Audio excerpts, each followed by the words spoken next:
This episode of the Learn Spanish Con Salsa podcast is brought to you by Yabla. Yabla provides language immersion through engaging videos for Spanish, English, Italian, French, German, and Chinese language learners. Yabla features authentic content by native speakers, custom playback, subtitles, learning games, and flashcards. Yabla is the premier language learning video platform with tools to enhance conversational understanding, such as the patented dictation game Scribe. If you haven't tried out Scribe, I definitely recommend you check it out. It is a game changer when it comes to improving your listening comprehension, and it's the perfect way to practice active listening. Stream authentic shows and music you enjoy while you learn at the same time. Give Yabla a try today using this special link, yabla.com/salsa. That's YABLA.com/salsa. This episode of the Learn Spanish Con Salsa podcast is sponsored by UTalk. When you use the UTalk app, you develop your speaking and listening skills in a new language from day one. UTalk features 145 different languages, including 3 varieties of Spanish. Subscribe today to get access to all 2,500 words and phrases in your target language, covering over 60 different topics. To save 30% on your subscription, go to learnspanishconsalsa.com/UTalk. Happy language learning!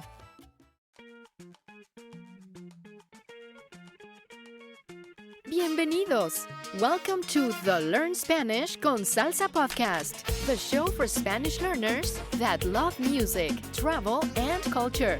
Close your grammar textbooks, shut down the language apps, and open your ears to how Spanish is spoken in the real world. Let us show you how to go from beginner to bilingual. Here is your host, certified language coach, Tamara Marie. Hola y bienvenidos al episodio 91. Welcome to episode 91 of the Learn Spanish Con Salsa podcast. En este episodio, seguimos con mi historia loca de mi viaje a Brasil. Les he compartido cómo fui a Brasil sin una visa y me negaron la entrada al país. Desde aquí, acabé en Argentina sin saber si iba a poder conseguir una visa. En parte 2, voy a explicar cómo un guiño me ayudó a obtener una cita en el consulado de Brasil durante temporada alta y la suerte buena y suerte mala que tenía tratando de llegar a Río de nuevo. Voy a contarles la historia primero en español y luego en inglés. So if you're a beginner, I will be repeating the entire story in English after the Spanish version. I'll continue my crazy travel story from episode 25, where I shared how I went to Brazil without a visa and was denied entry into the country. From there, I ended up in Argentina without knowing if I'd be able to even get a visa. In part 2, I'll explain how a wink helped me get an appointment at the Brazilian consulate during high season and the good and bad luck I had trying to get back to Rio. Now, if you want to get the full transcript of this episode in Spanish and English, you can become a supporter of the show. Just go to learnspanishconsalsa.com/support to make a small donation, and you'll get access to all show transcripts and bonus materials. That's learnspanishconsalsa.com/support. Before I get started, I'll share some vocabulary for this episode. So if you're a beginner, listen for these key words as you hear the story. Fernet, bitter Italian spirit, a popular drink in Buenos Aires. Decepcionada, disappointed. Descargada, discharged. Consulado, consulate. Vegetariana, vegetarian. Por casualidad, by chance. Descargar, to download. Esperanza, hope. Porteño, colloquial term for Buenos Aires. Milonga, gatherings with an upbeat, fast tempo of tango music and dance. Guiño, wink. Nos encontramos, we met up. Para colmo, to make things worse, short for para colmo de males. vos, the informal way of saying you, used instead of tú in Argentina. Enchufe, outlet. Ahora empezamos la historia de viaje parte 2, la turista accidental en Buenos Aires. Que disfruten.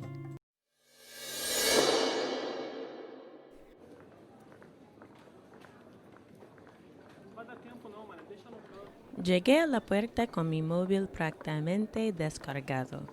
Busqué un enchufe para cargarlo. El avión comenzaría el embarque en 30 minutos. La verdad es que nunca había querido ir a Argentina. No era parte de mi lista de deseos, como llamamos bucket list en inglés. Pero allí estaba yo, a punto de abordar un avión a Buenos Aires. De repente me di cuenta que no tenía dónde quedarme en Argentina. Con prisa, intenté buscar un apartamento en un vecindario seguro y cerca de la embajada. Luego, descubriría que lo que necesitaba era ir al consulado, no a la embajada, pero en ese momento no tenía idea. Por suerte, encontré un apartamento en Airbnb que parecía agradable. Y justo entonces me acordé de un artículo que había publicado en mi propio blog. Unos meses antes, un autor me había enviado un artículo titulado Confesiones de un negro viajando en Buenos Aires. Y él me regaló 2 libros electrónicos que eran guías de viaje por la ciudad, uno para la gente negra y otro para vegetarianos. Resulta que yo era negra y vegetariana y estaba por llegar a Buenos Aires en un par de horas. ¡Qué suerte! Esa no sería la última vez que algo pasaría por casualidad durante este viaje. No quedaba mucho tiempo porque estaban a punto de empezar a embarcar el vuelo. Empecé a descargar los libros a toda prisa, porque el avión no tenía Wi-Fi. Durante el vuelo, leí ambos libros y me sentía un poquito más preparada. Descubrí algunos trucos útiles, como el proceso de cambiar dinero y cuáles barrios eran seguros. Y lo más importante, con comida vegetariana. El avión aterrizó sin problemas en Buenos Aires y con mi conexión de internet restablecida en el aeropuerto, busqué información en el sitio web de la Embajada de Brasil para averiguar mis siguientes pasos. El sitio decía que si un extranjero americano llegaba a Brasil sin documentos, no podrían ayudarlo. En cambio, habría que ir al consulado de Brasil para pedir una visa. Era domingo y todas las oficinas estaban cerradas. Para colmo, no había citas disponibles hasta marzo, después del carnaval. Allí estaba yo, en otro aeropuerto, sin dinero ni opciones. Parecía que no tenía buena suerte con los viajes y nunca podría ir a Brasil. En la fila de la aduana empecé a sentirme muy débil y nauseabunda. No podía pararme y me senté en el piso al lado de mi maleta mientras esperaba. Había demasiado calor y mucha humedad dentro del aeropuerto. Sin esperanza ni fuerzas, fui a buscar un lugar para cambiar mis dólares americanos en pesos argentinos. Pero más mala suerte. Todos los cajeros automáticos estaban vacíos. Había leído en el libro electrónico que no era fácil encontrar efectivo en Buenos Aires y tenía razón. Fui a buscar un taxi que aceptara tarjetas de crédito.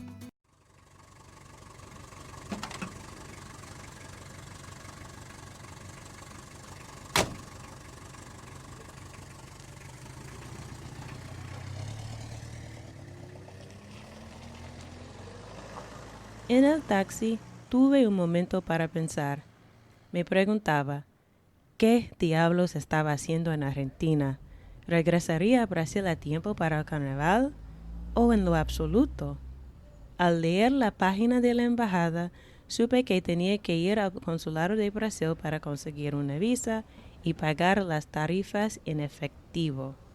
Llamé a mi familia y me pidieron regresar a Estados Unidos inmediatamente. Pero mi suerte estaba por cambiar una vez más. Llegué al apartamento y el dueño de mi Airbnb era un tipo muy amable. El lugar era bonito, con un pequeño balcón y todo lo que necesitaba. «Qué bueno que vos hablas castellano», me dijo con su fuerte acento porteño. Eso me recordó que también tenía un contacto en Buenos Aires, alguien que había escrito otro artículo para mi blog sobre el español de Argentina. ¡Qué casualidad! Le envié un mensaje y decidimos encontrarnos para almuerzo. Antes de dejarme con las llaves del apartamento, o llaves, como él decía, el dueño del apartamento me contó que podía ayudarme a conseguir efectivo. Le di algunos billetes con fe y confianza, y cuando regresó le expliqué mi situación. Necesitaba tomar fotos tipo pasaporte e imprimir algunos documentos para llevar al consulado. Me ayudó a encontrar una tienda y culminé todas las tareas por la tarde.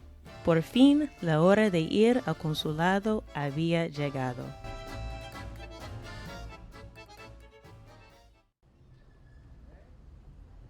Tomé un taxi al centro y entré a un edificio alto con varias empresas. Cuando entré en la recepción, antes de poder leer el letrero para ver en cuál piso quedaba el consulado, el guardia de seguridad me dio una mirada y sin vacilar me dijo, «Quinto piso». Él había asumido que yo era brasileña. Desafortunadamente, la oficina del consulado estaba cerrada y tuve que esperar un día más. Caminando por las calles de la ciudad, me di cuenta de que no había gente negra, pero no me molestaba mucho. Pero para ellos fue raro ver una persona como yo. El color de mi piel y la textura de mi pelo no son comunes en Buenos Aires.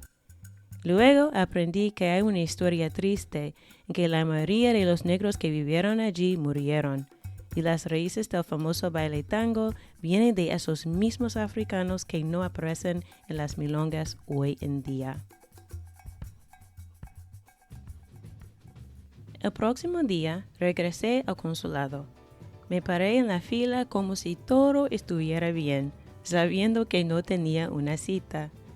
La mujer trabajando detrás de la ventana no parecía tan amable, y después de le conté mi historia no me creyó. Con el tono de una madre con un hijo travieso, me gritó en inglés, español y portugués. «Oh, it doesn't work that way. Lo siento. Você precisa de un turno. Siéntate, siéntate». No estaba segura de qué iba a pasar, pero me senté en la silla con una sonrisa. Ella habló en 3 idiomas a la misma vez y le he entendido todo. En la sala del consulado, mientras hablaba con una mujer de Brasil con piel más oscura que la mía, otro guardia de seguridad me susurró algo, pero no podía oírlo. ¿Vos tenéis WhatsApp? ¿Cómo? ¿Vos tenéis WhatsApp? Oh, WhatsApp. Sí, ¿por qué? Bueno, después de termines con tu turno, tal vez salimos a tomar un trago. Pensando en la situación en la que me encontraba, elegí mis palabras con mucho cuidado. No quería matar la esperanza del hombre calvo.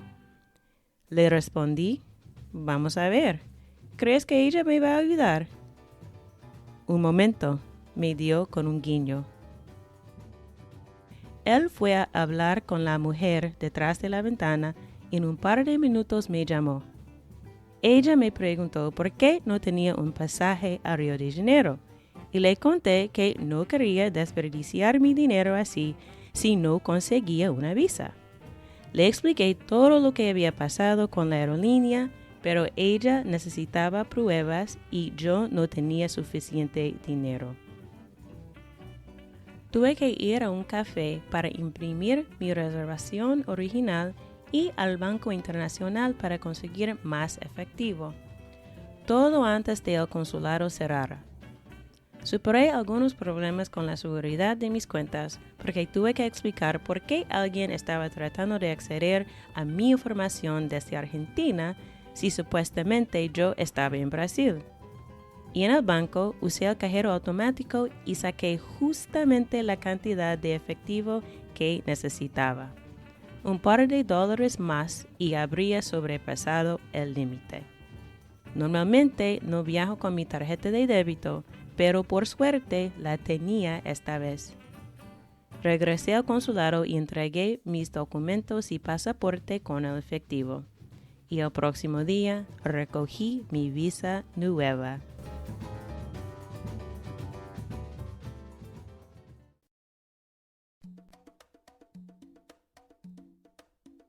Esa misma noche fui a bailar salsa. Conocí a los salseros de Buenos Aires y probé Fernet por primera vez.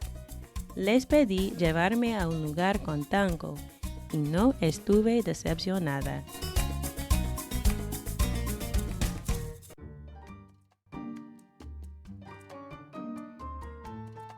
Al entrar al lugar, vi una presentación de una pareja de campeones mundiales de baile.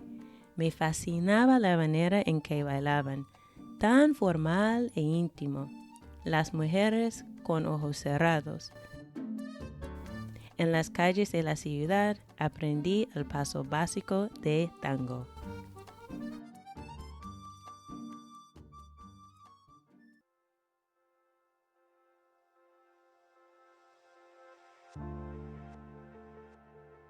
Después de tanta locura, decidí ir a buscar un sitio para relajarme.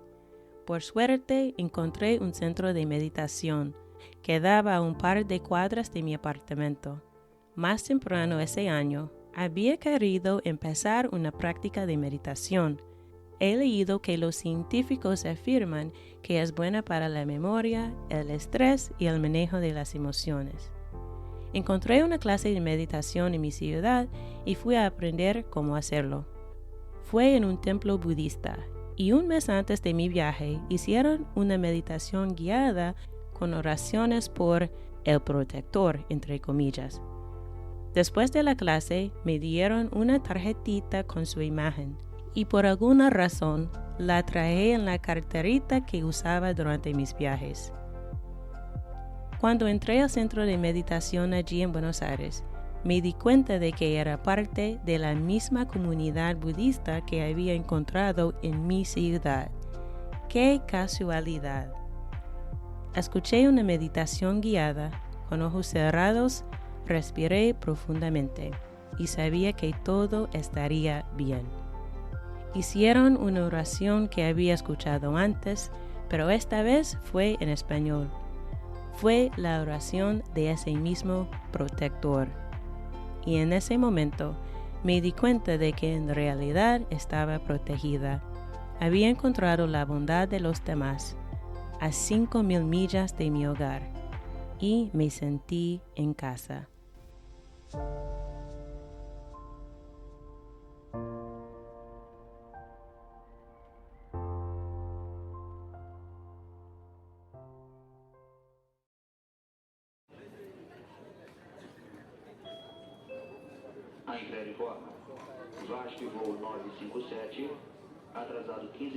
La tarde siguiente abordé otro avión a Brasil, pero esta vez entré al país sin problemas. Mi amigo y yo nos encontramos en el aeropuerto y por la noche nos fuimos a Río para empezar las fiestas de carnival.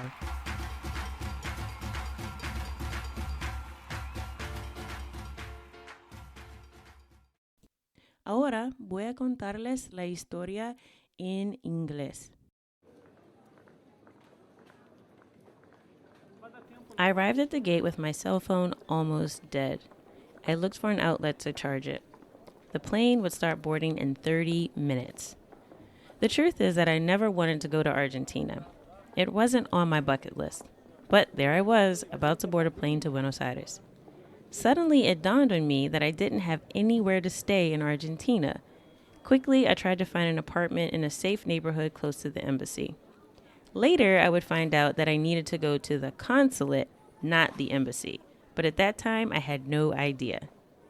Luckily, I found an apartment on Airbnb that seemed nice. And right then, I remembered an article that I'd published on my own blog. A few months prior, an author had sent me an article called Confessions of a Black Man Traveling in Buenos Aires. And he gave me 2 ebooks that were travel guides for the city. One for Black people and the other for vegetarians. It just so happened that I was Black and vegetarian and about to arrive in Buenos Aires in a few hours. How lucky was that? That wouldn't be the last time that something happened by chance during this trip. There wasn't much time left because they were about to start boarding the flight. I started to download the books quickly because the plane didn't have Wi-Fi. During the flight, I read both books and I felt a little more prepared. I learned some helpful tips, like the process for exchanging money and which neighborhoods were safe. And more importantly, had vegetarian food. The flight landed safely in Buenos Aires, and with my internet connection reconnected in the airport, I looked for information on the Brazilian embassy's website to figure out my next steps. The site said that if an American had arrived in Brazil without paperwork, the embassy would not be able to help. Instead, I'd have to go to the Brazilian consulate to request a visa. It was Sunday, and all of the offices were closed. On top of that, there were no appointments available until March, after Carnival. There I was in another airport with no money and no options. It seemed that I just didn't have good luck with traveling, and I would never be able to go to Brazil. In the line at customs, I started to feel weak and nauseous. I couldn't stand, and I sat on the floor next to my suitcase while I was waiting. It was so hot and humid inside the airport. Without hope or any strength, I went to look for a place to exchange my American dollars for Argentine pesos. But more bad luck. All of the ATMs were empty. I'd read in the ebook that it wasn't easy to find cash in Buenos Aires, and it was right. I went to look for a taxi that would accept credit cards.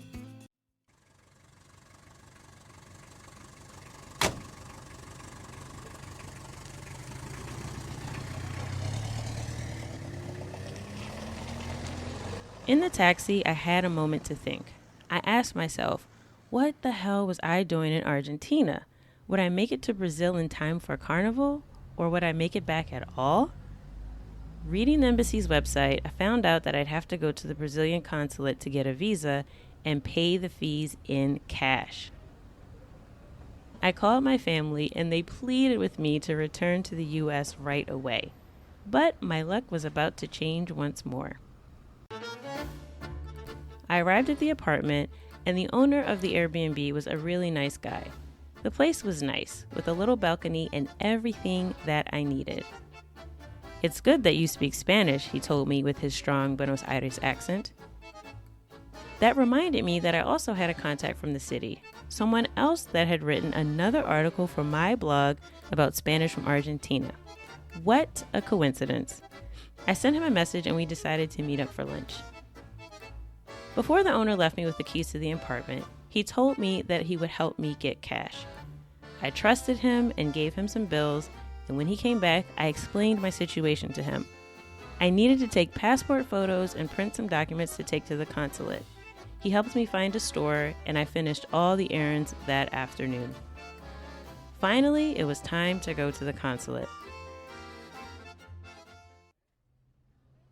I took a taxi downtown and entered a tall building with several businesses.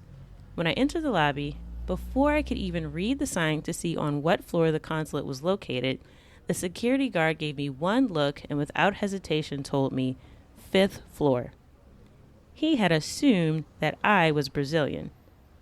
Unfortunately, the office of the consulate was closed, and I had to wait another day. Walking the streets of the city, I realized there weren't any Black people. But it didn't bother me much. But for them, it was strange to see a person like me. The color of my skin and the texture of my hair aren't very common in Buenos Aires. Later, I learned that there is a sad history in which the majority of Black people that lived there died. And the roots of the famous tango dance came from those same Africans that don't appear at the tango dances at all these days. The next day, I went back to the consulate. I stood in line like everything was cool, knowing that I didn't have an appointment. The woman working behind the window didn't seem that nice, and after I told her my story, she did not believe me. With the tone of a mother with a mischievous child, she yelled at me, "Oh, it doesn't work that way. I'm sorry. You need an appointment. Sit down. Sit down." I wasn't sure what was going to happen, but I sat in the chair with a smile on my face. She had yelled at me in 3 languages at the same time, and I had understood everything she said. In the consulate's waiting room, while I was talking to a Brazilian woman with skin darker than mine, another security guard whispered something to me, but I couldn't hear him. "Do you have WhatsApp?" "What's that?" I asked. "Do you have WhatsApp?" "Oh, WhatsApp. Yeah, why?" "Well, after you finish with your appointment, maybe we can go out for a drink." Thinking about the situation I was in, I chose my words very carefully. I didn't want to kill the bald man's hope. I responded, "Well, let's see. Do you think she's going to help me?" "One moment," he told me with a wink. He went to talk to the woman behind the window, and a few minutes later, she called me up. She asked me why I didn't have a plane ticket to Rio, and I told her that I didn't want to waste my money on a plane ticket if I didn't get a visa. I explained everything that had happened with the airline, but she needed proof, and I didn't have enough money. I had to go to a cafe to print my original reservation and to an international bank to get more cash, all before the consulate closed. I overcame some problems with my account security because I had to explain why someone was trying to access my information from Argentina if I was supposed to be in Brazil. At the bank, I used the ATM to take out just the amount of cash I needed. A few dollars more and I would have gone over the withdrawal limit. Normally, I don't even travel with my debit card, but luckily I had it with me this time. I went back to the consulate and gave them my documents and passport with the cash. And the next day, I picked up my new visa.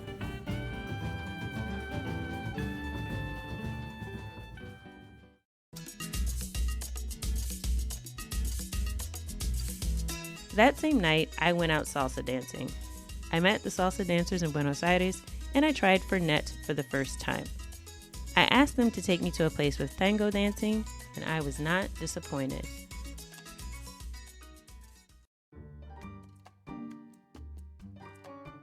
As we entered, I saw a performance by a couple of world dance champions. The way they danced fascinated me.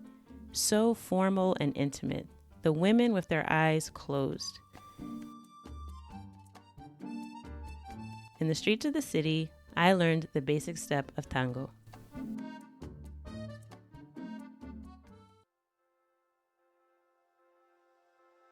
After so much craziness, I decided to look for a place to relax. Luckily, I found a meditation center.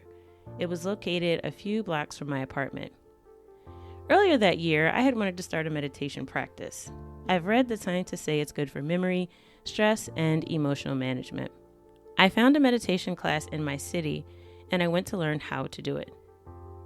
It was a Buddhist temple, and a month before my trip, they held a guided meditation with prayers for, quote-unquote, the protector. After the class, they gave me a little card with his picture. And for some reason, I brought it in my small purse I use when I travel.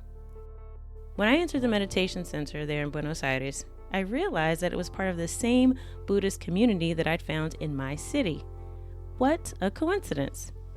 I listened to a guided meditation, and with my eyes closed, I breathed deeply, and I knew that everything would be okay. They played the same prayer I had heard before, but this time it was in Spanish. It was a prayer of the same protector. And in that moment, I realized that I really was protected.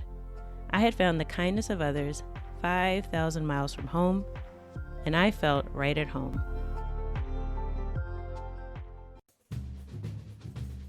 The following afternoon, I boarded another plane to Brazil, but this time I entered the country with no problem. My friend and I met up at the airport, and that night we went to Rio to join the party for carnival.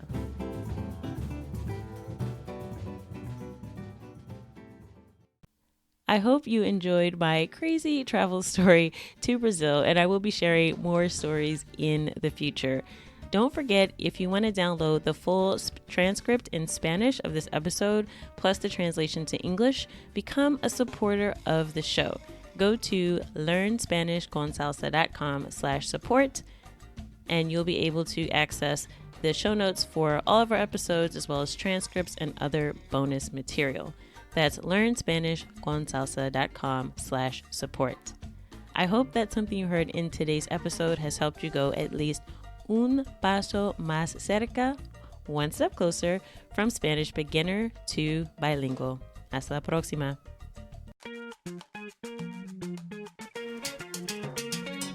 Thank you for listening to the Learn Spanish Con Salsa podcast at learnspanishconsalsa.com.